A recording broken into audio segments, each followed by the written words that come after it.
हरे कृष्णा। साप्ताहिक शुक्रवारी live seminar में आप सबका स्वागत है।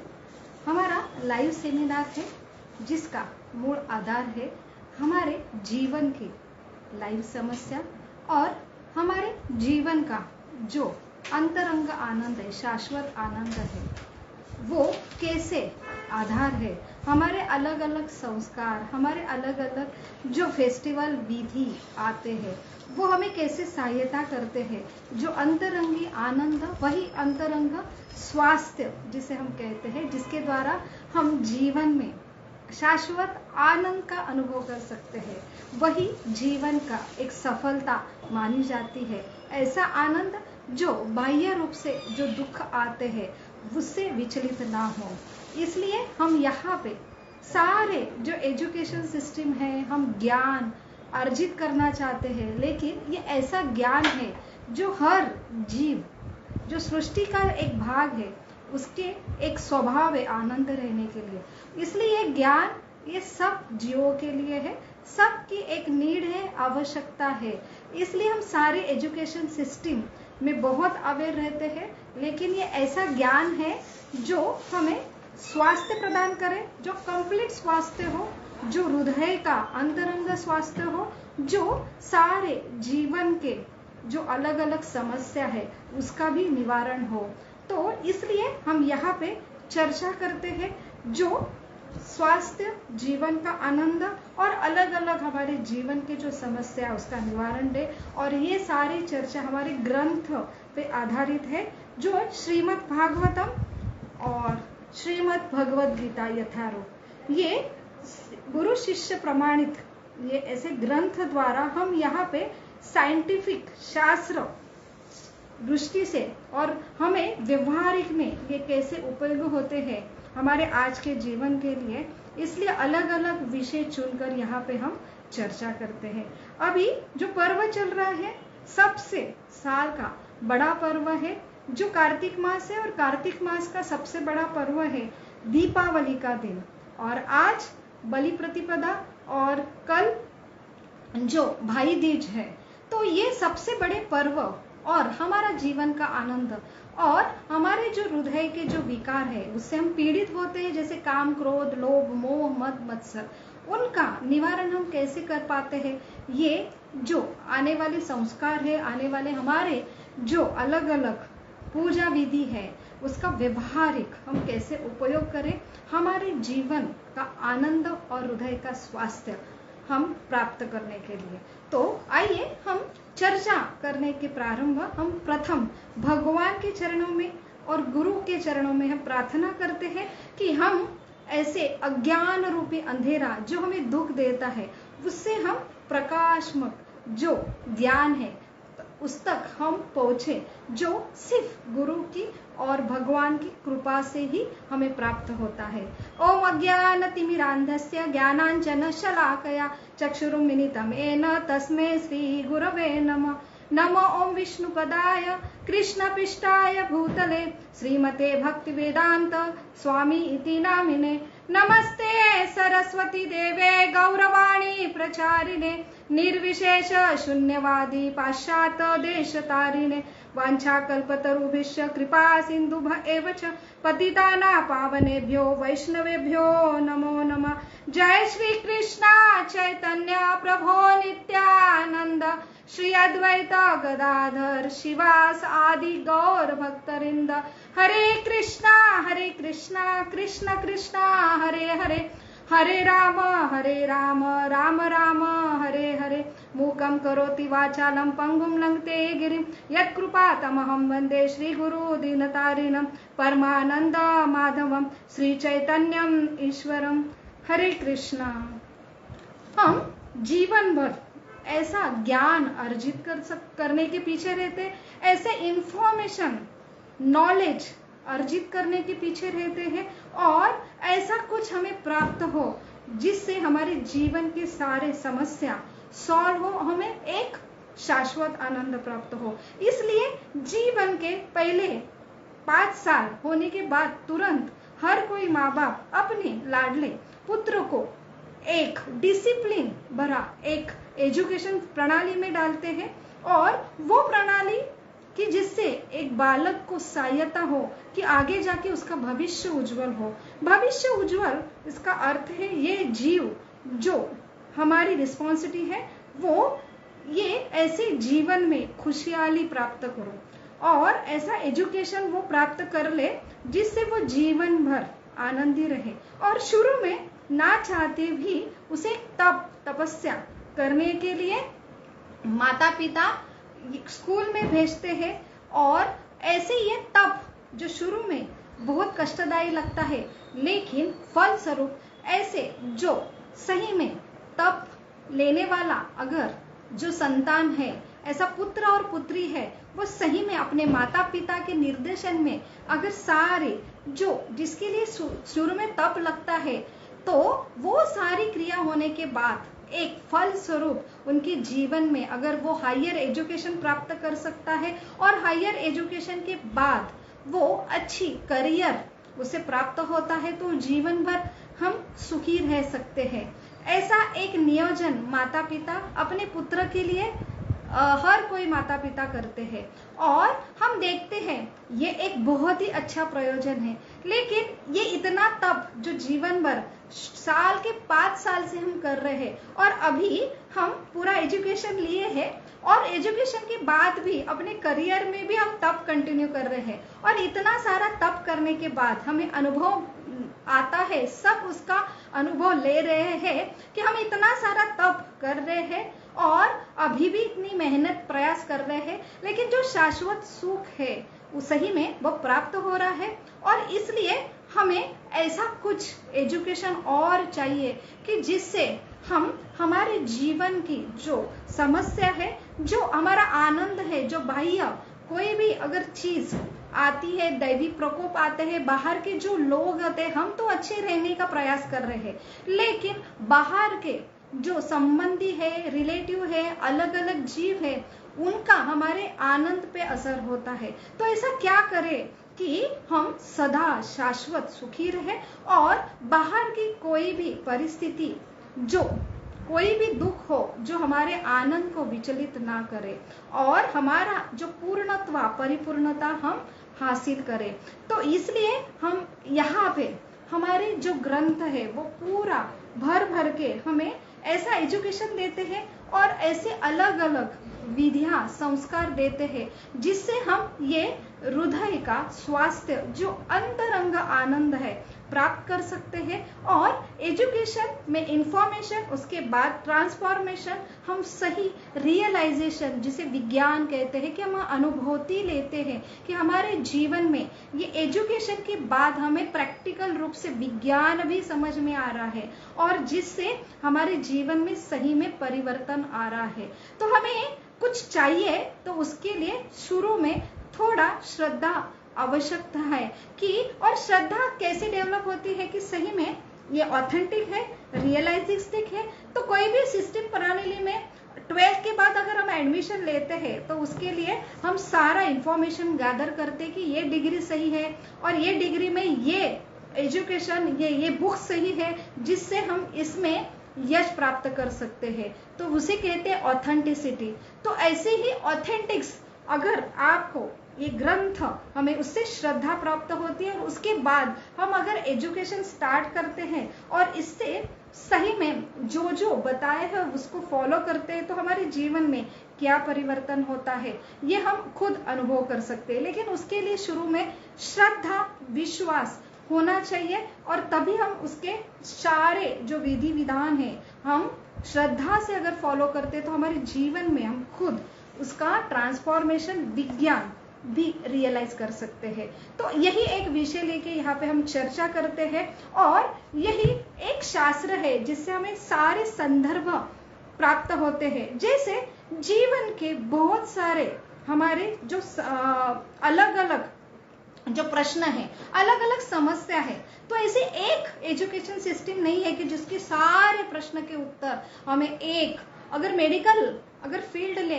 तो उसमें सिर्फ शरीर के संबंधी, बीमारी की संबंधी और वो भी एक्सटर्नल जो हमारी शरीर की और मन की जो बीमारी उसके बारे में आपको संदर्भ मिलेगा। लेकिन अलग अलग जो टेक्नोलॉजी है उसके बारे में हमें इंफॉर्मेशन नहीं मिलता है या स्वास्थ्य जो सही में जिससे हम पीड़ित होते हैं, जैसे काम, क्रोध, लोभ, मद, मत्सर, ये भी बड़ी बड़ी बीमारी है। लेकिन ये बीमारी क्या है, उसके ऊपर हम कंट्रोल कैसे करें, इसके ऊपर यहाँ पे हमें संदर्भ नहीं प्राप्त होता। ये ऐसे शास्त्र है जो हमें पूरा स्वास्थ्य, सारे जो ये सृष्टि में सारे जो आविष्कार है और ऐसे जो समस्या, उसका समस्या भी और निवारण भी हमें यहाँ पे प्राप्त होता है। इसलिए कहा जाता है जो 100 साल, 150 साल, 200 साल पहले जो अंग्रेज यहाँ पे अट्रैक्ट हुए थे भारत भूमि में, तो सबसे बड़ा राज था कि यहाँ पे ऐसा बोला जाता था कि सोने की चिड़िया है, यहाँ पे सोने का धूर, ये ऐसा भारतवर्ष है। ये क्योंकि यहाँ पे हमारा जो जीवन का सबसे बड़ा केंद्र बिंदु था हमारे ये शास्त्र, और शास्त्र पुराण जो एक लाइफस्टाइल देते हैं, ऐसी लाइफस्टाइल हम उनको फॉलो कर रहे थे। और ऐसे लाइफस्टाइल से हमारा जो जीवन है एक ऐसे समृद्धि वाला जीवन, जिसमें हमें जो धर्म, अर्थ, काम, हमें अर्थ बहुत प्रचुर मात्रा में मिलता था। धर्म जिसका अर्थ है कर्तव्य, जो हम कर्तव्य निभाते थे जो शास्त्र के बेस पे हो, और काम जो अलग अलग कामनाएं, हमारे जीवन की अलग अलग इच्छाएं हैं, वो भी पूर्ति होती थी और उसके साथ मोक्ष भी मिलता था। तो ये सारा एक ही छत्र था हमारा जो है शास्त्र, और उसके द्वारा हम एक ही सारे छात्र के अंदर हमारा जो जीवन प्रणाली रहती थी। लेकिन जैसे अंग्रेजों का आक्रमण हुआ, उन्होंने यही जो मेन हमारा आधार था इसके ऊपर आक्रमण किया, और शास्त्र ये सिर्फ पुराण, ये माइथोलॉजी है जो काल्पनिक है, जिसका हमारा श्रद्धा के ऊपर उन्होंने घाव डाला, और श्रद्धा जैसे हमारी विचलित हुई, और जैसे विचलित होने पर हमारा ये केंद्र बिंदु, हमारा जो केंद्र बिंदु था वो निकल गया, और हमारा केंद्र बिंदु निकला कि हम खुद एक शरीर है, और हमारी भौतिक आवश्यकता ये जो है कि हम शरीर और इंद्रिय द्वारा जो कुछ ज्ञान हमें जो दिखता है, हमें जो सुनते हैं, वही हमारा श्रद्धा का बेस है, और उसे ही कहते हैं आधुनिकता।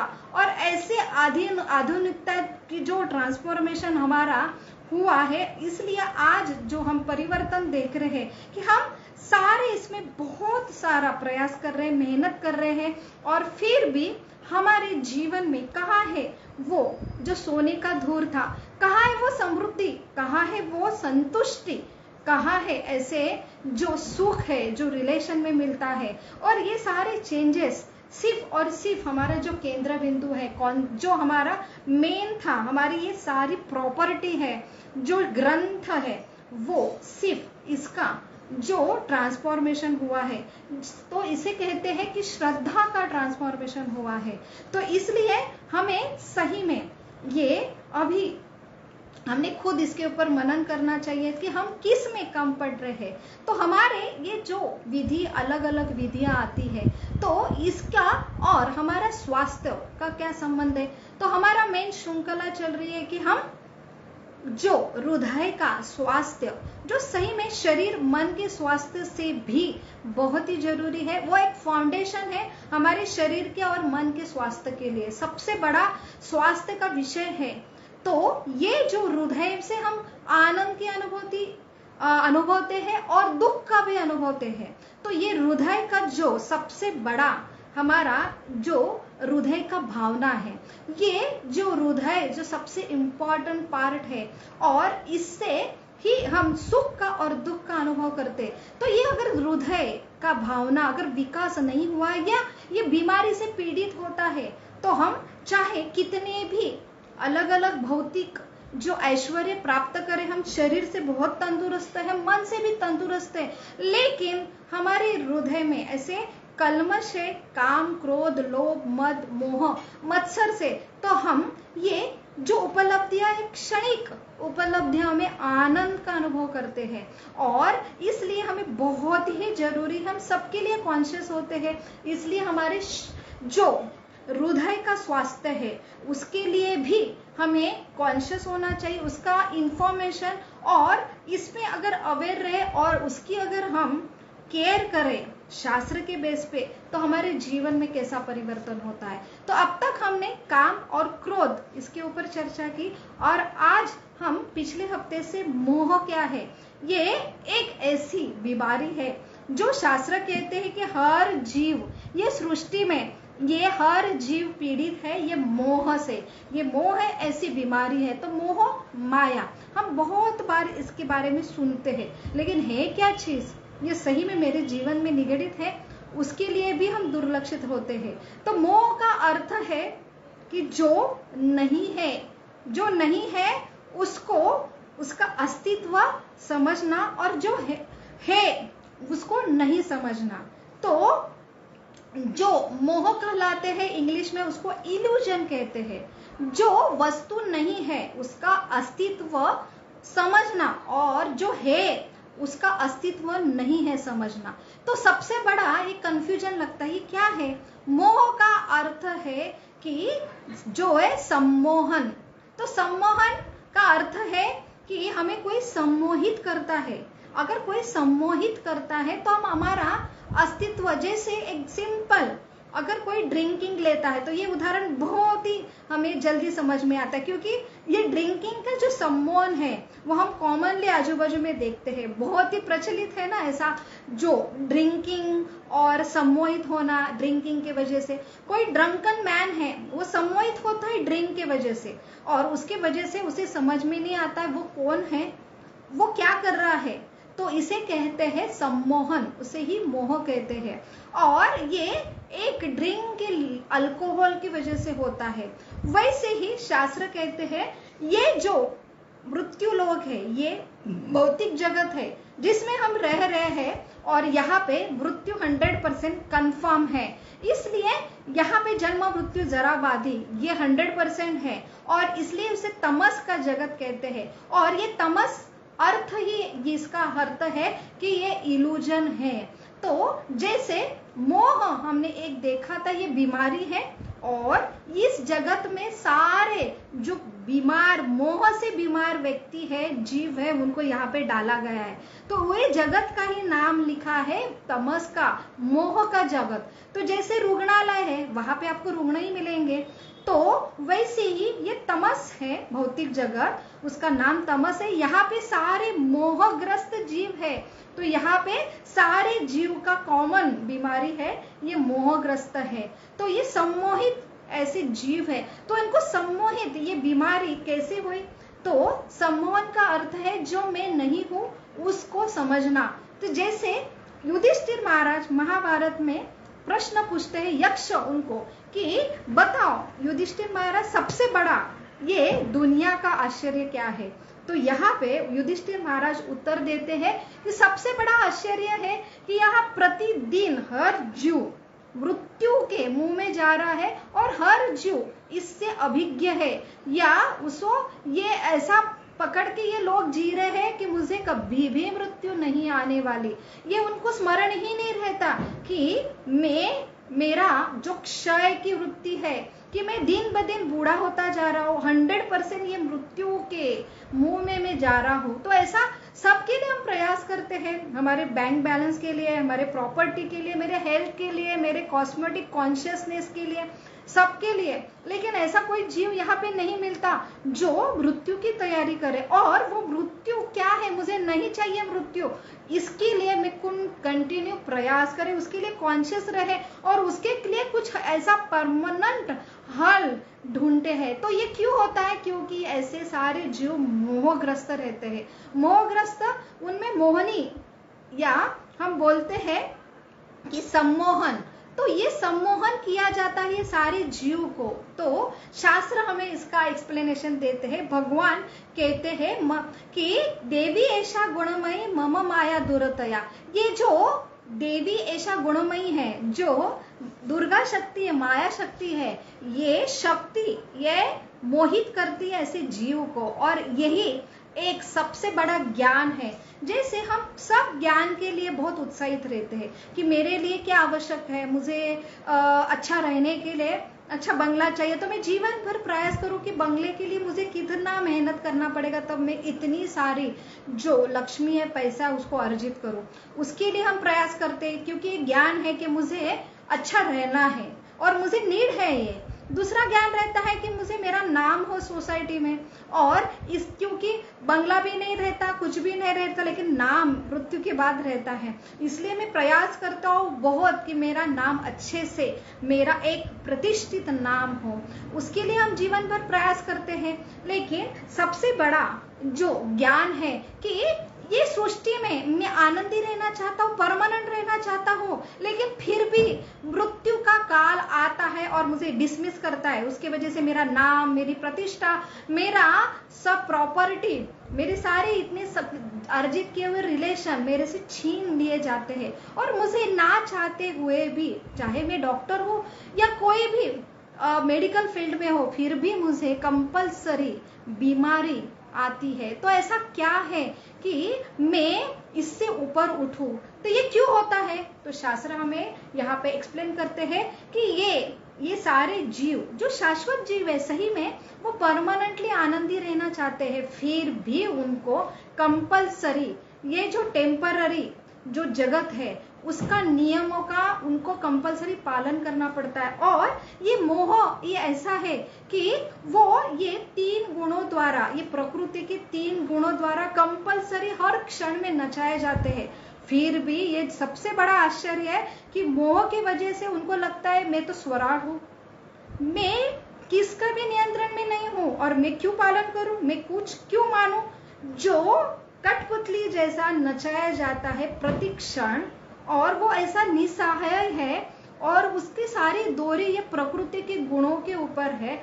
फिर भी ये मोह की वजह से ये हर जीव को ऐसा लगता है कि मैं स्वतंत्र हूँ और मुझे मेरा कोई बंधन नहीं है, और मैं कोई बंधन भी नहीं चाहता है। तो इसे ही कहते हैं ये मोह। तो ये मोह है 3 प्रकृति के गुणों के द्वारा। ये जो अधिष्ठाता माया है वो एक भगवान की शक्ति है, उसकी वजह से हर जीव को लगता है कि मैं स्वतंत्र हूँ और मैं अमर हूँ, मुझे कभी मृत्यु आने वाला नहीं है, मैं कभी बूढ़ा होने वाला नहीं हूँ। इसलिए हम सारा प्रयास कर रहे हैं, लेकिन बुढ़ापा क्या है, उसको मैं कैसे ना आने के लिए प्रयास करूं। मृत्यु क्या है, उसको मैं कैसे ना आने के लिए उसको लान दूं, और मैं कैसे शाश्वत परमानेंट आनंद में रहूं। कितना भी आनंद की कोशिश करती हूँ, फिर भी कभी कभी शरीर की बीमारी आ जाती है, कभी कभी अलग अलग क्लेश आ जाते हैं। तो ये सब क्यों होता है, इसकी जिज्ञासा भी हम ये मोह की वजह से कर नहीं पाते। प्रश्न ही नहीं आते तो जिज्ञासा भी नहीं आती, और उसके लिए प्रयास भी नहीं होता है, और उसके लिए अगर सॉल्यूशन मिलता है तो उसकी तो और दूर की बात है। तो ये सारी चीज मोह की वजह से होता है। इसलिए ये मोह सम्मोहन ये ऐसी हर जीव को दिए हुई बीमारी है, और इसका असर हमारे जीवन में पल पल होता है। जैसे हम एक जगह हम अटके हुए हैं और हमें बहुत सारे रस्सियों से बांध के रखा है, और ऐसा एक जीव है, फिर भी उसे समझ में नहीं आता है कि मुझे बंद किया है, मुझे बहुत सारे रस्सी से बांध के रखा है। और ऐसा ये जीव, बंधा हुआ जीव, फिर भी बहुत ही आनंद में रह रहा है, और वो इतना खुश है, और वो बोल रहा है कि मुझे बंधन नहीं है, और मुझे कुछ दुख ही नहीं है, मुझे कुछ समस्या ही नहीं है, तो मैं क्यों प्रयास करूं। ये सारे जो सम्मोहन मोहन है, ये सारा जो प्रकृति के वजह से। अभी प्रश्न आता है, ये भगवान की शक्ति है, ये प्रकृति है, लेकिन ये ऐसी क्यों करती है। जीव तो हर जीव भगवान का अंश है, हर जीव भगवान का पुत्र है, प्रेमी है, ऐसे लाडले हर जीव पुत्र है भगवान के। तो भगवान ऐसा अन्याय क्यों करता है। एक तो बांध के रखते हैं, ऊपर से ऐसा सम्मोहन डालते हैं कि वो एकदम स्वतंत्र है। तो ये ऐसा जीव जो सही में दुख में है लेकिन ऐसा सम्मोहन डालते हैं कि मैं सुख में हूँ, तो ऐसे जीव सही में कैसे सुख होंगे और ऐसे जीव को बाहर कैसे ला सकेंगे।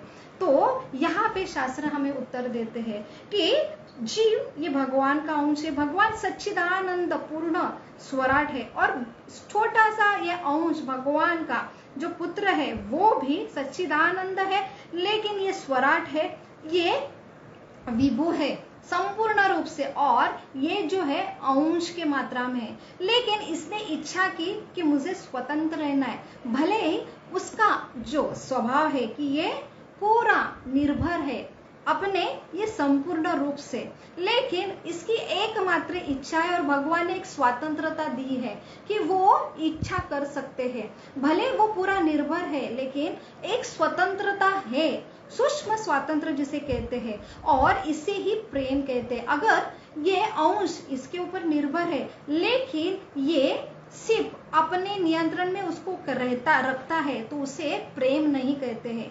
तो ये भगवान का हर अंश के प्रति प्रेम है कि वो एक जीव को सूक्ष्म स्वातंत्र देते हैं। तो ये जीव की इच्छा हुई कि मैं इनके ऊपर निर्भर हूँ लेकिन मैं इनके नियंत्रण में नहीं रहना चाहता हूँ, और ऐसी एक इच्छा की वजह से शास्त्र कहते हैं ऐसे ये सारे जीव जो भले ही भगवान से नियंत्रण बगैर नहीं रह सकते लेकिन उनको भगवान का नियंत्रण नहीं चाहिए, तो इसलिए यहाँ पे ये भौतिक जगत की निर्मित हुई और यहाँ पे उनको डाला गया।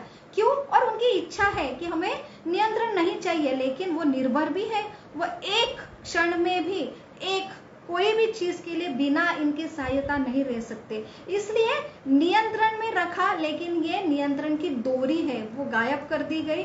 तो भौतिक जगत ऐसी निर्मित की गई कि ऐसे जीवों को नियंत्रित तो है क्योंकि उनका अस्तित्व ही नहीं है बगैर परमात्मा के, भगवान के, लेकिन उनकी इच्छा पूरी करने, क्योंकि भगवान के प्रिय जीव है ना वो, तो ऐसा उनको डोरी से, क्योंकि डोरी के बगैर वो ना सांस ले सकते, पलक भी नहीं उठा सकते, उनका अस्तित्व ही नहीं है। डोरी तो रखा लेकिन डोरी मोह रूपी से गायब किए गए, उसे ही मोह कहते हैं, और ये उनको कारभार दिया गया जो दैवी शक्ति है, दुर्गा शक्ति, उनके द्वारा जो 3 प्रकृति के गुण है उसको सात्विक, राजसिक, तामसिक गुण कहलाते हैं। तो वही रजो तमो गुण, सत्व गुण कहलाते हैं। और ये डोरी, ये सिर्फ ये अगर एक जीव है वो स्वतंत्र रहना चाहता है लेकिन वो पूरा निर्भर है, लेकिन उसकी इच्छा है कि मुझे ये डोरी नहीं चाहिए, इसलिए ये सात्विक, राजसिक, तामसिक ये गुण के द्वारा ये जीव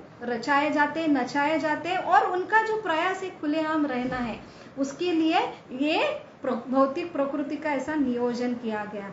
इसलिए हर जीव जीवन में आता है, जन्म लेता है, पूरा आनंदी रहता है और उसे समझ भी नहीं आता है कि अभी मेरा मृत्यु हो गया, मृत्यु के बाद भी नहीं समझ में आ रहा है कि मैं इसके क्या हूँ, बंधा हुआ, लेकिन मैं स्वतंत्र हूँ, मैं क्यों इसमें बंधा हूँ, मुझे क्यों मृत्यु कंपलसरी आता है, क्यों बीमारी कंपलसरी आती है, क्यों ये 3 ताप जो है, मैं इतना आनंद का प्रयास करता हूँ लेकिन फिर भी मेरे ऊपर थोपे जाते हैं, अलग अलग ऐसे दुख की श्रृंखला रहती है। इनका एक ही कारण है, भगवान से विलग रहना। इसलिए हमें सारे लोग यही सोल्यूशन देते हैं, जैसे हमको टेंशन आता है, कुछ भी होता है, ये सारे प्रकृति के अलग अलग कोप है, उसके लिए एक ही सोल्यूशन दिया जाता है, योग करो। योग का अर्थ क्या है? भगवान से फिर से पुनर्मिलन। तो हमने ये नाता छोड़ा है, इसलिए हमें ये माया, मोह जो है, सम्मोहन, इनकी शक्ति हावी होती है। इसलिए शास्त्र कहते हैं कि कृष्ण सूर्य समान, माया है अंधकार, जहां कृष्ण वहां नहीं माया अंधकार। तो माया का अधिकार नहीं रह सकता जहां कृष्ण है। तो सूर्य के सामने आप खड़े रहते हैं तो वहां अंधेरा नहीं है, लेकिन सूर्य है, लेकिन आपने सूर्य की तरफ अपनी पीठ की और अपोजिट दिशा में आपका मुंह किया तो आपको अंधेरा ही दिखेगा, भलाई वहां पे सूर्य है। इसलिए जब तक हम भगवान की तरफ मुड़ते नहीं, उनके संबंध प्रस्थापित नहीं करते, और ऐसा योग जो परिपक्व है, व्यक्ति स्वरूप में, अगर भगवान के व्यक्ति स्वरूप में हम संबंध प्रस्थापित करते तो उसमें बहुत आसान रहता है ये योग प्रणाली, यो प्रस्थापित करना। और ये योग वही है जो सारे दुखों का निवारण है। और यही योग प्रस्तावित करने के लिए सारे ग्रंथों की निर्मित हुए। सारे ये अलग अलग संस्कार है, अलग अलग जो प्रणाली आती है, फेस्टिवल आते हैं, उसमें एक ही प्रयोजन है कि कैसे ये भटका हुआ जो अलग हुआ जीव है वो सम्मोहित किया जाता है। और ऐसा ये जो दुखी जीव, दुख का अर्थ ही है सम्मोहित में है, वो मोह में है, जैसे उसको ये अज्ञानता दूर हो जाती है। इसलिए तो हम शुरू में कहते हैं ओम अज्ञान तिमिरांधस्य, ये तमस का अज्ञान है, वही एक दुख का कारण है। जैसे तमस दूर होता है, अज्ञान दूर होता है, और वो कब कैसे दूर होंगे? ये मोह जो भगवान कहते हैं कि मम माया दुरतया, इसके ये मोह से हर जीव अपने खुद के बल के ऊपर नहीं आ सकता है, उसको भगवान की कृपा होनी चाहिए। और भगवान की कृपा, भगवान का शरणागत जब जीव होता है तभी भगवान की कृपा की वजह से ये अंधेरा, जब सूरज का प्रकाश आता है तो अंधेरा अपने आप दूर होता है। लेकिन हम जीव हैं, हम विश्वास नहीं रखते ऐसा कुछ है। नहीं, ये तो श्रद्धा की बात है, ये भावुकता है। बहुत सारे लोग बोलते हैं पूजा पाठ कर रहे हैं आप तो डॉक्टर हो और इतना पूजा पाठ कैसे करते हो? तो हमें पता ही नहीं है। पूजा पाठ एक श्रद्धा है, लेकिन सबसे बड़ी ये एक विज्ञान है, ये एक साइंस है, ये एक नीड है हर जीव की। ये ऐसा ज्ञान है, ऐसा विज्ञान है। हर ज्ञान विज्ञान हम अर्जित करते हैं और विज्ञान में रहते हैं। सबसे बड़ा एजुकेशन है कि ये हमारा अस्तित्व हमने देखना, हमने सबसे बड़ा एजुकेशन अगर हम प्राप्त कर लेते हैं तो ये हमारी नीड है कि एक बीमार व्यक्ति है, वो अगर उसे ये समझ में आता है कि मैं बीमार हूँ, तो ये बीमारी मोह की बीमारी है। और ये कब दूर होंगी? जैसे हम शास्त्र का पठन रोज करते हैं, जिसे हम पूजा पाठ कहते हैं या विधि करते हैं, यज्ञ जैसे कुछ यत्न जो कलयुग में बताया है कि पूजा पाठ से भी बढ़कर जो यज्ञ है, जो पूजा विधि है, जो अधिकृत है, भगवान ने खुद यहाँ पे युग धर्म दिया है कि हमें सवेरे सवेरे ये मोह हटाने के लिए, क्योंकि हम पीड़ित रहते मोह की वजह से, हमें समझ में नहीं आता हम कौन है, हमने क्या करना चाहिए। तो ये एक बीमारी है। जैसे एक बीमार व्यक्ति को एक गोली दी जाती है, उससे वो अपना जो इल्यूजन है, जो बीमारी है साइकोलॉजिकल, अगर उसको सिजोफ्रेनिया हुआ है तो सिजोफ्रेनिया के जो व्यक्ति है उसे, अगर वो जो व्यक्ति है वो खुद को अगर पंतप्रधान समझे, अगर एक जिले का कलेक्टर समझे, तो ये अगर वो सादा चपरासी है, वो समझता है मैं कलेक्टर हूं, तो उसको एक सम्मोहन, सिजोफ्रेनिया, इल्यूजन जो कहते हैं, वो अगर मिटाना है तो हमें रोज उसको ट्रीटमेंट देनी पड़ेगी। वैसे शास्त्र कहते हैं कि हर जीव ये भगवान का अंश है और ये उसका स्वभाव है कि वो भगवान का एक नित्य शाश्वत क्या है? दास है। दास का अर्थ है कि वो एक स्पेशल सर्वेंट है। जैसे कलेक्टर सर्वेंट रहता है, जैसे पंत प्रधान एक सर्वेंट है, एक राष्ट्रपति भी देश का सर्वेंट है, वैसे सम्राट जो है ब्रह्मांड के नायक, उनका सर्वेंट सबसे बड़ी पोस्ट है। वो अपने पोस्ट भुला कर यहाँ पे जब खुद अकेला एंजॉय करना चाहता है, लेकिन उसकी जो सही में स्वाभाविक स्थिति है कि वो एक सिर्फ एंजॉयर नहीं है, वो सिर्फ एक सर्व करने वाला है। उसकी मूल स्थिति हर जीव की ये है और उसमें ही उसका इतना आनंद है।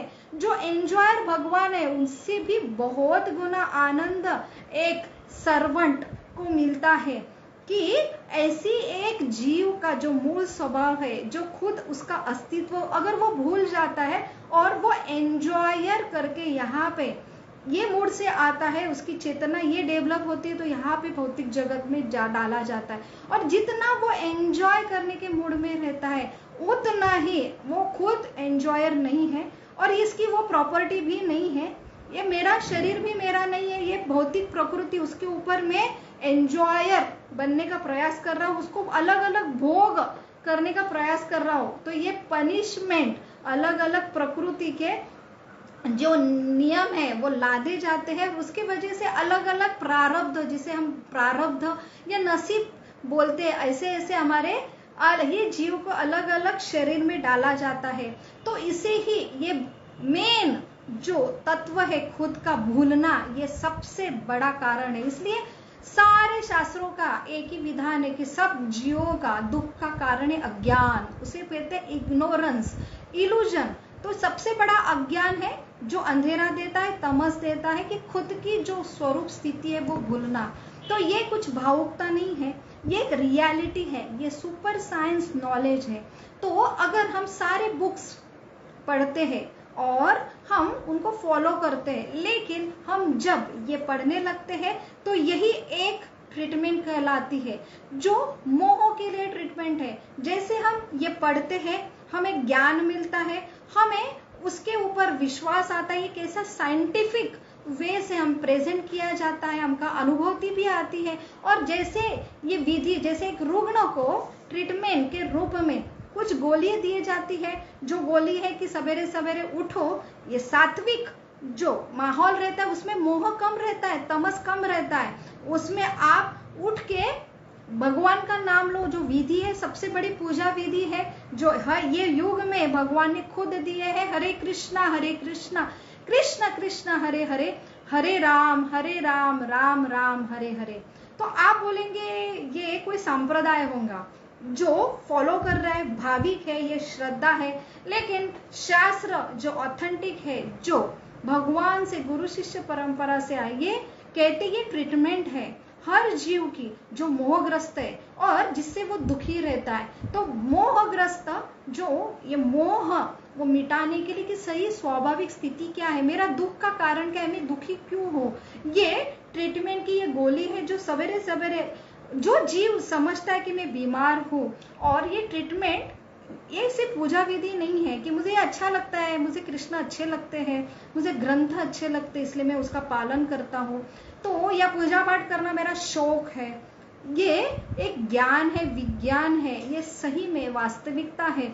और एक जीव जब समझता है कि मैं बीमार हूँ तो वो ट्रीटमेंट कहलाती। वैसी एक ट्रीटमेंट है हर जीव को, जो हम उसका पालन करते, सवेरे उठते, जो सत्व गुण जहाँ पे मोह का असर कम रहता है, तमस का असर कम होता है। और जैसे अलग अलग विधि विधान आते, जैसे कार्तिक मास चल रहा है, कुछ नियमों का पालन करते हैं, हम एकादशी का पालन करते, कुछ फास्टिंग करते हैं, कुछ सेवा करते हैं भगवान के प्रति, कभी दीप दान, दीप अर्पण करते हैं। ये सारे विधि विधान जैसे एक बीमारी को एक तत्पथ्य दिए जाता है वैसे ही है। और इसलिए कार्तिक मास में अलग अलग विधि बताए जाते हैं कि यहाँ पे एक तमस जो मोहग्रस्त व्यक्ति है, जैसे एक बहुत ही ड्रंकन मैन है, उसको उठाना और उसको बताना है कि बाबा तुम बहुत बड़े ऑफिसर है और आप यहाँ पे गटर में क्या कर रहे हैं। और ऐसे ये मोह जो ड्रिंकिंग की वजह से हुआ है, उनको उससे ऊपर उठाना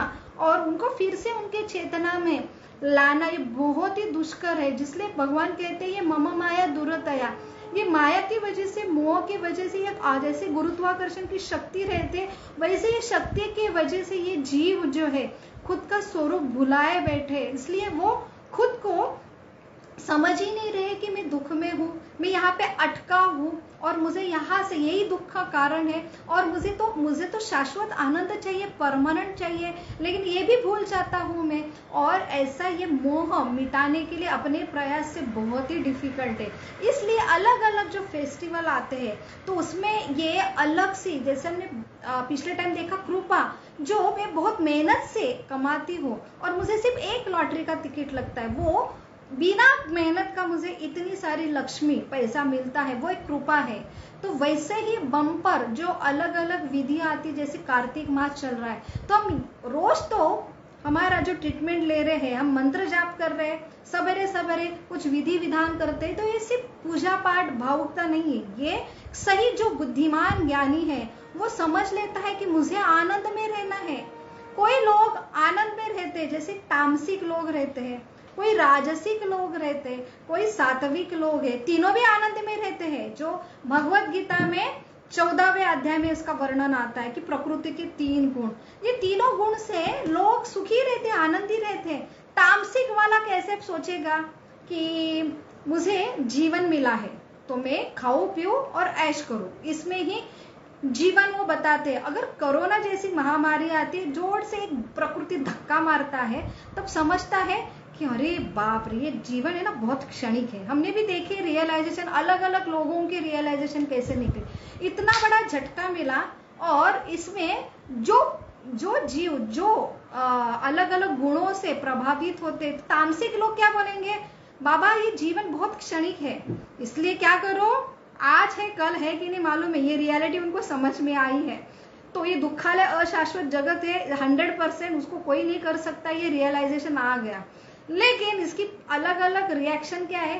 तमस जो तामसिक लोग हैं वो क्या बोलेंगे, आज खा लो पी लो, जितना है मजा कर लो, खा लो सो लो, जो कुछ एंजॉय करो, मालूम नहीं है कल है कि नहीं है। ये तामसिक लोग हैं, जो उनको समय दिया गया है जिससे वो ऊपर उठ सकते हैं और ये समझ सकते हैं, लेकिन वो व्यर्थ गमाते हैं कि मुझे बस खाना है, सोना है और एंजॉय करना है। मालूम है क्योंकि कल मुझे मालूम नहीं है मैं रहूंगा या नहीं रहूंगा, एक क्षणिक जीवन है। ये तामसिक लोग हैं। राजसिक लोग क्या बोलेंगे, हमेशा ये चिंता में रहते हैं कि मुझे कैसा राजसिक राज वैभव। ये लोग इतना श्रम करेंगे, जैसे हमने देखा लोभ, तो लोभ ये रजगुण का है। राजसिक जो गुणों वाले लोग रहते हैं वो हमेशा प्रयास करते हैं कि कैसा मैं बड़ा हो, मेरे आज मैं इतना प्रतिष्ठा गैदर किया होगा, इतना प फ ब भ इतना मैं श्रम करूं और मैं एक प्रतिष्ठित नागरिक बनूं, मेरे बच्चे भी प्रतिष्ठित नागरिक बने और मेरा सोसाइटी में एक नाम हो, मेरा ऐसी ऐसी इतनी प्रॉपर्टी हो। तो ये लोग तामसिक लोग काम कुछ नहीं करेंगे, वो एक्टिव नहीं रहते, वो एक इग्नोरेंस में रहते हैं। लेकिन राजसिक बहुत पैशनेट रहते हैं, मुझे ये करना है, मुझे वो करना है, हमेशा वो एंगेज देखेंगे, बहुत एक्टिव लगेंगे। लेकिन उनका जीवन का जो मेन मकसद है कि मुझे बड़ा बनना है, वो भी भूल जाते कि एक दिन ये सारा निकल जाएगा।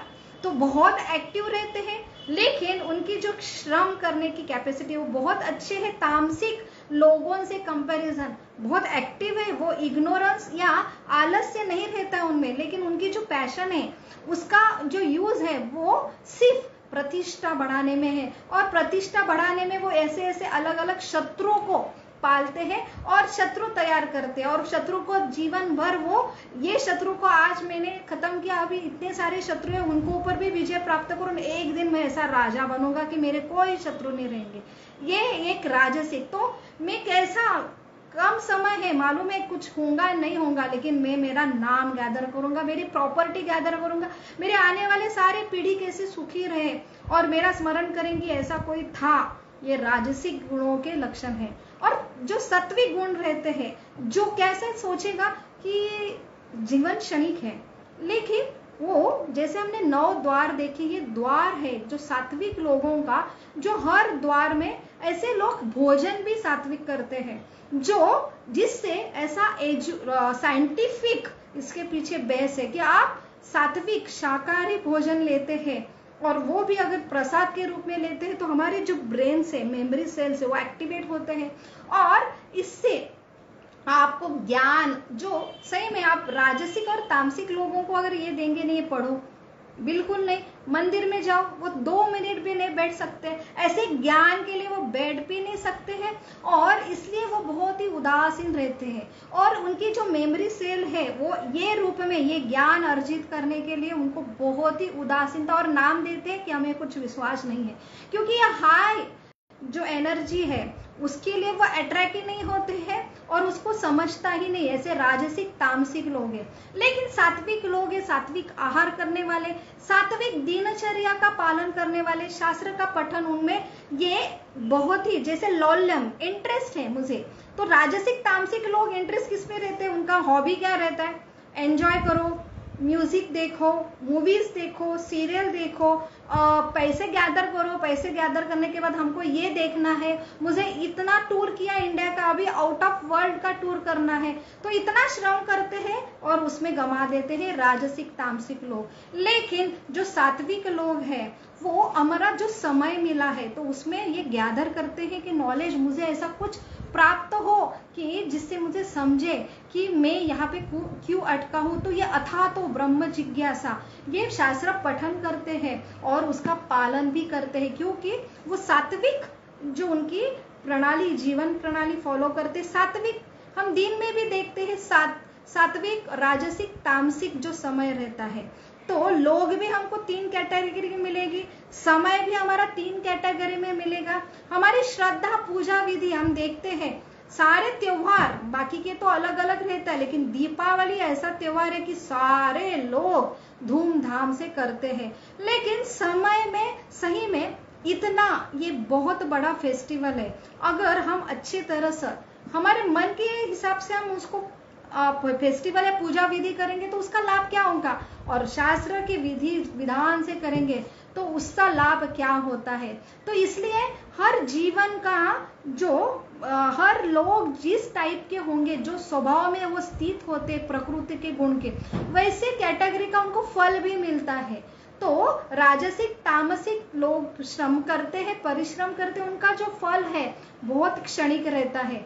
लेकिन सात्विक जो लोग रहते हैं वो बहुत ही कॉन्शियस रहते हैं, और ऐसे लोग हमेशा जिज्ञासा करेंगे, पठन करेंगे, और पूजा भी हम देखते हैं सारे लोग पूजा करते हैं।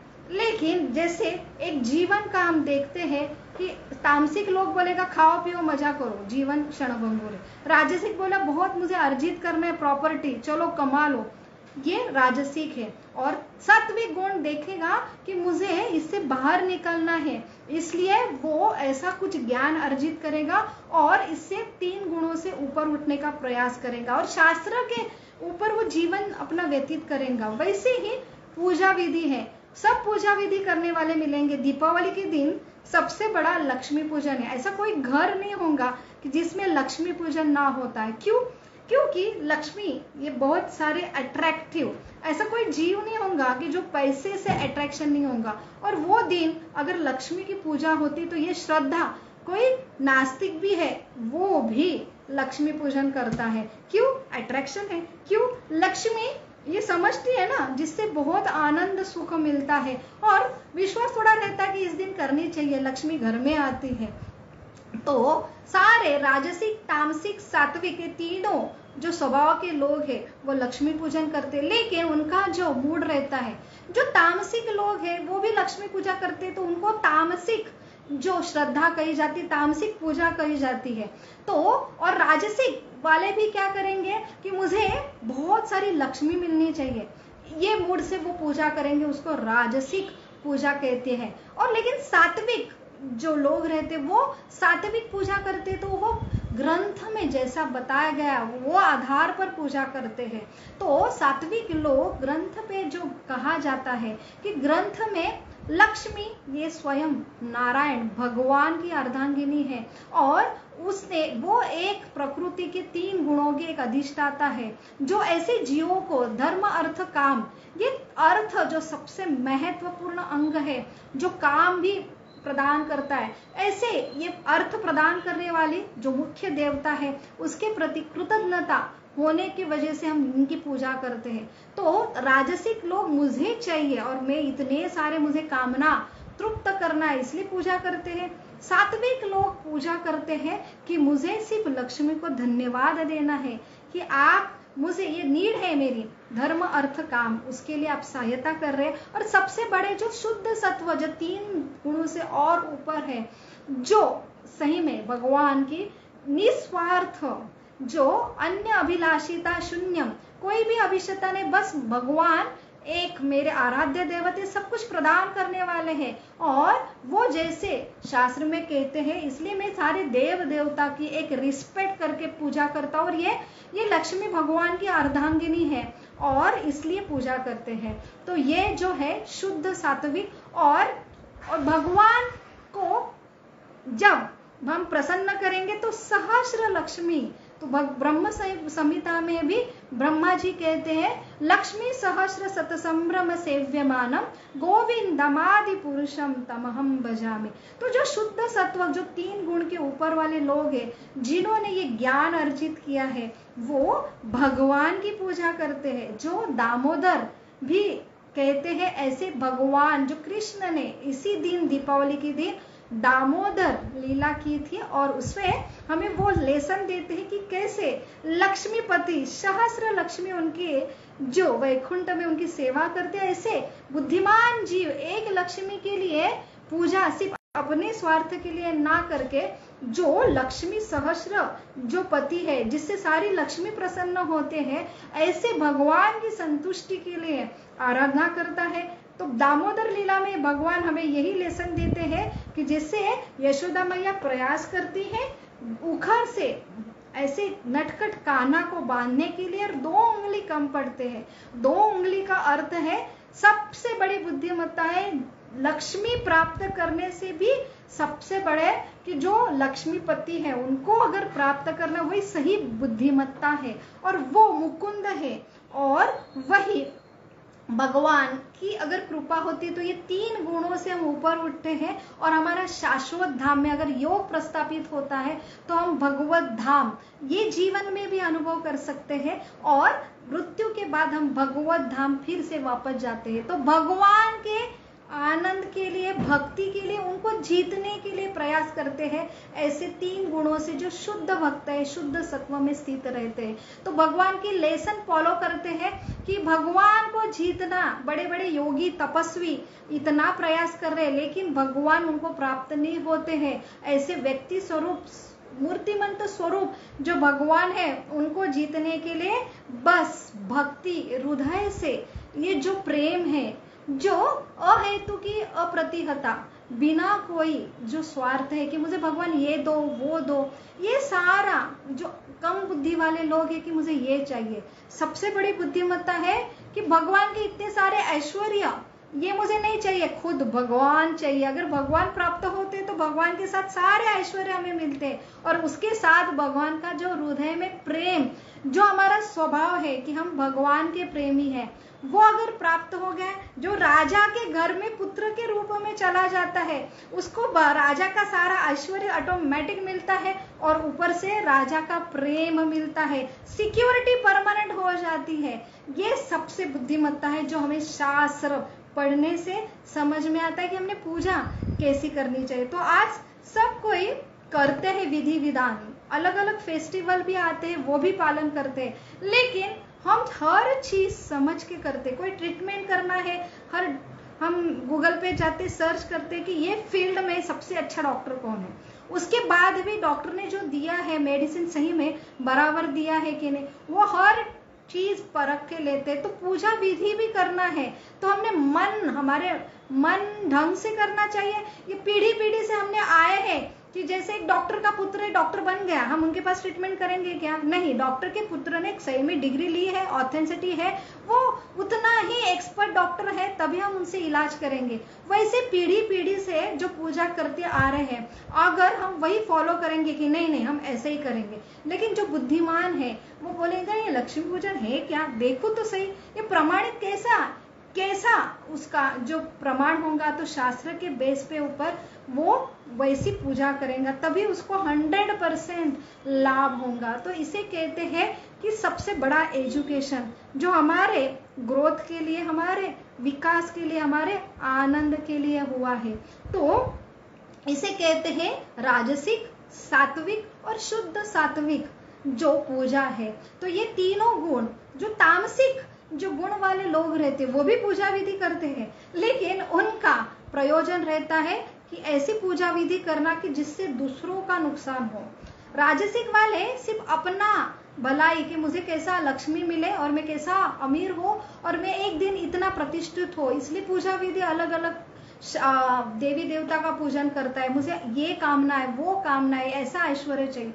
लेकिन तामसिक जो लोग रहते हैं वो शास्त्र के विधि विधान के अपोजिट जो मन गढ़न कि कैसे मैं दूसरों को दुख दो, जैसे एक घटना आती है, एक कथा आती है, जो बकासुर नाम का असुर था, जो बाणासुर नाम का असुर था, जिन्होंने भगवान शिव को आराधना की, शिव को प्रसन्न किया। शिव आशुतोष है, वो कोई भी वरदान तुरंत, कोई तप करता है उनको प्रसन्न करता है तो वो मांगते हैं।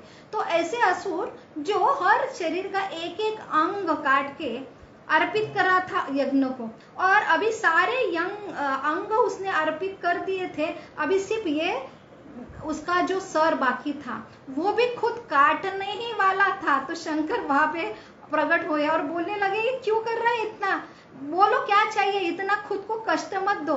सारे देव देवता और वो भी महादेव, वो भी उनको रिस्पॉन्सिबिलिटी दी है भगवान ने, ये जीव है ना, उनको संभालो, उनको जो चाहिए वो दो, उनको यहाँ पे भोग करना है, एंजॉय करना है मुझे छोड़ के, इसलिए सारे देव देवता और ये सृष्टि रचाई गई। तो यहाँ पे उनको जीव को कष्ट कर रहे हैं तो उनको प्रकट होना ही पड़ता है। वो प्रकट हुए तो वो बोले मुझे ऐसा वरदान दो कि मैं जिसके सर पे हाथ रखूं वो उनका तुरंत वो भस्म हो जाए। तो बोलते ठीक है, ऐसा ये इसे कहते हैं तामसिक जो पूजा है। और ऐसे तामसिक लोग हैं, उनकी जो लेवल है, उनका जो इंटेलिजेंस का लेवल है और उनकी जो श्रद्धा है, तो इसलिए उनको तथास्तु ये वरदान देते हैं शंकर जी। लेकिन ऐसा ये बाणासुर तुरंत क्या करता है कि जिन्होंने वरदान दी, तो ये तामसिक सबसे घटिया, सबसे थर्ड क्लास वाले जो लोग रहते हैं, जो जीवन में कुछ नहीं करते, बस खाना पीना सोना, लेकिन खुद अगर ऊपर नहीं उठते हैं तो 100% सबसे जो इग्नोरेंस, सारे जो बुरी, जो उनके बुरी वृत्तियां है उनके अंदर अपने आप जाती है। तो ये बुरी वृत्तियां है कि जिन्होंने वरदान दिए हैं उनके ऊपर वो हावी हो जाते कि अभी शंकर के पीछे चले जाते हैं कि मुझे वो शंकर को ही मारना चाहते कि शंकर के सर पे मैं हाथ रख के उनको ही भस्म कर दूंगा। तो इसे तामसिक पूजा कहते हैं। तो ये भी एक पूजा है। तो सारे लोग आपको देखेंगे कि कोई ना कोई पूजा विधि करते हैं। नास्तिक लोग भी पूजा विधि करते हैं, लेकिन वो देव देवता की नहीं करते, वो कोई अलग ऐसे कोई कंपनी का मालिक है उसकी पूजा करेंगे। पूजा करने का अर्थ क्या है कि उनको फॉलो करना, उनका जो कहा हुआ है वो मानना है, उनको एक जीवन में आइडॉल्स करना है। तो कोई लोग बड़े बड़े जो फिल्म स्टार है उनको फॉलो करते, कोई जो स्पोर्ट्समैन है उनको फॉलो करे, कोई कोई पॉलिटिक्स लोग हैं उनको समाज का बहुत ये रहता है कि समाज ऐसा होना चाहिए, वो लीडर बनते हैं, कोई एक लीडर को फॉलो करते हैं, वो भी पूजा कहलाती है। तो ये अगर शास्त्र के बेस पे पूजा नहीं होंगी तो अल्टीमेटली ये राजसिक और तामसिक पूजा कहती है और उसका फल भी हमें मिलता है।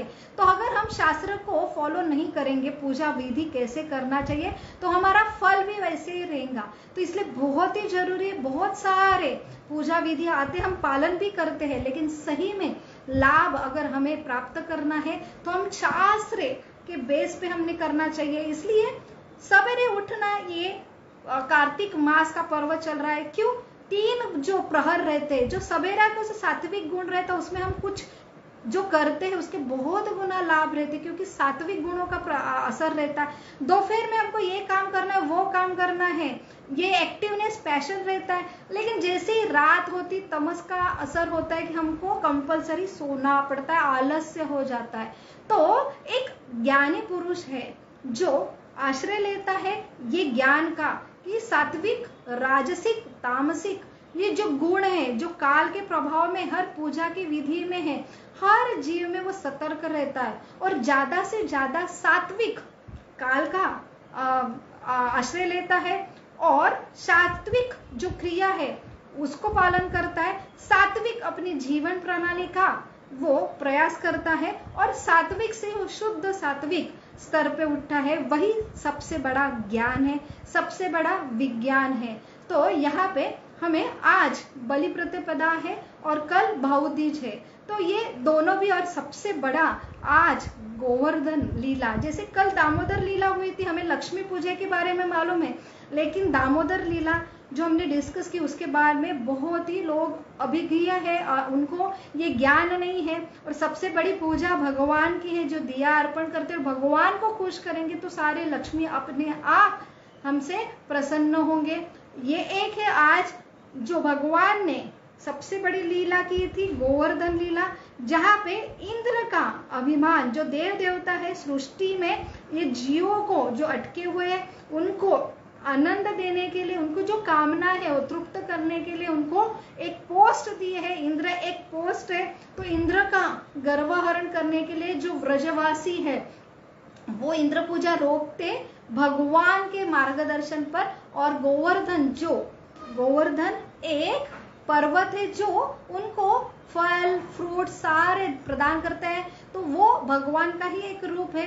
उनकी पूजा करने के लिए भगवान कहते हैं। और इंद्र बहुत वो भी सम्मोहित होता है। तो हमारा जो चल रहा है सेशन कि हम कैसे सम्मोहन में जाते, जैसे हम भगवान से विलग होते, हम सही ज्ञान में स्थित नहीं होते कि हम भगवान के निर्देशन में सारे कार्य करते। तो इंद्र भी एक देवता है, सारे देवता भगवान के निर्देशन में कार्य करते। उनमें जो कुछ पावर है, आज मेरे पास इतनी पावर है कि मैं प्रतिष्ठित हूँ, मुझे इतना विद्या है, मेरी इतनी विद्या है, मैं ऐसा काम कर रहा हूँ, लेकिन इसके पीछे अगर हम भगवान से योग में नहीं रहेंगे तो हम भूल जाएंगे योग भगवान का वास्तव्य। और योग नहीं है तो भगवान से अंधेरा आता है, तो हम भूल जाते हैं कि हमें ये सारा इनसे आता है। तो इंद्र भी भूल गए, प्राउड हो गया, उनको प्राइड हो गया कि मैं एक कौन है प्रज्ञ,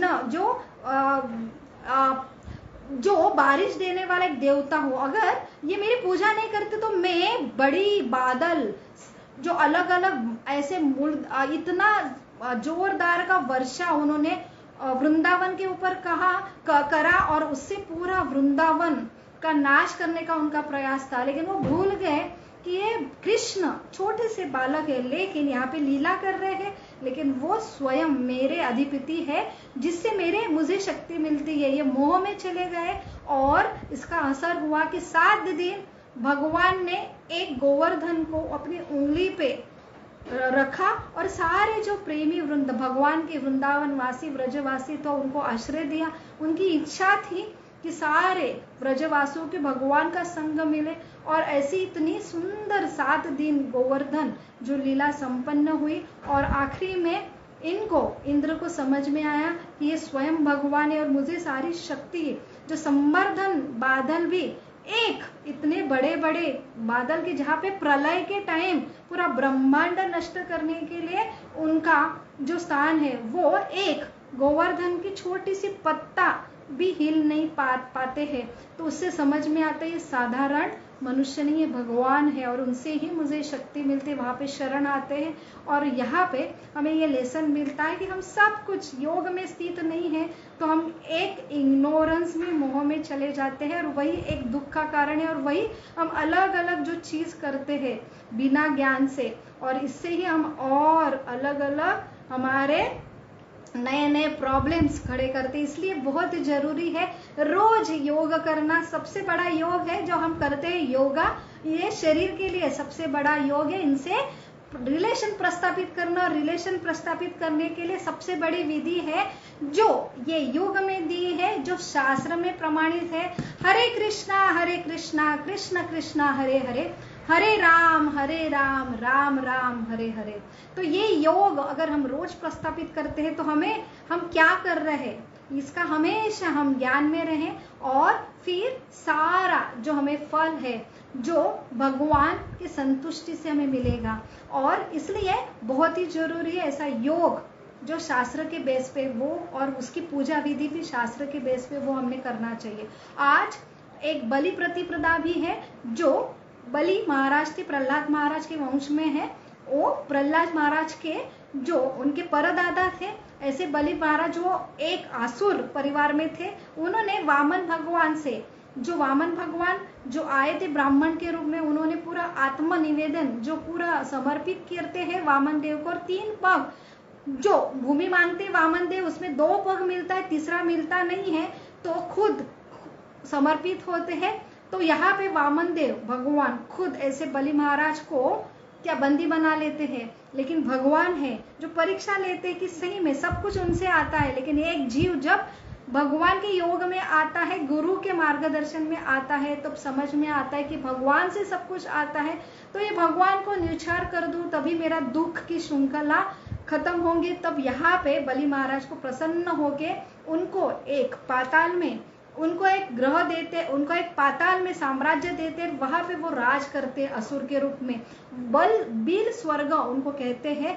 ऐसे ये स्वर्ग जैसा एक नगर है उनको प्रदान करते, लेकिन वहां पे खुद भगवान जो विष्णु के रूप में द्वारपाल की नौकरी करते हैं। और यहाँ पे ये जो लक्ष्मी है वो ढूंढते मेरे पति कहाँ गए। नारद मुनि कहते हैं जो जो बलि महाराज है उनके नगर में, उनके जो नगर है, जो पाताल है, बल स्वर्ग है, वहां पे वो चौकीदार की नौकरी कर रहे हैं। तो ऐसे ये भगवान भक्त वत्सल अपने भक्त के लिए खुद मालिक होके भी नौकरी करते हैं।